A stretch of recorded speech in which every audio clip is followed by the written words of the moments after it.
The next query really is regarding a woman who is pregnant or is nursing, breastfeeding, nursing, rearing the children. Why are they exempted? According to the verse of the Quran in Surah Baqarah, chapter number 2, verse number 185, that if a person is ill and traveling, he can make up his prescribed periods of day of fasting later on.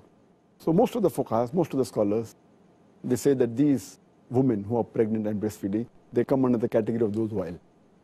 So therefore, if they want, they can abstain from fasting. But there are clear-cut Sahih hadith in which the Prophet has exempted these women from fasting.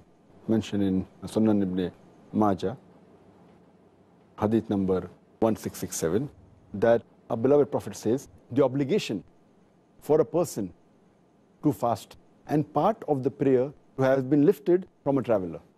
And the obligation for fasting has been lifted from a lady who's pregnant and who's breastfeeding.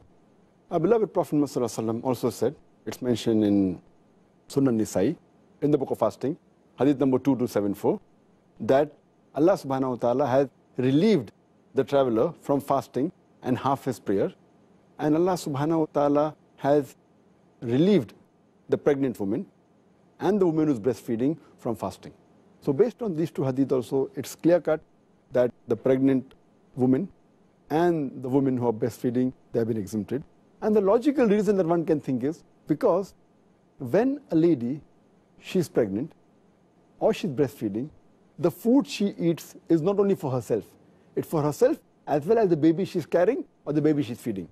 So but natural, if her fasting makes it difficult for her or becomes difficult for a baby, then she's exempted from fasting.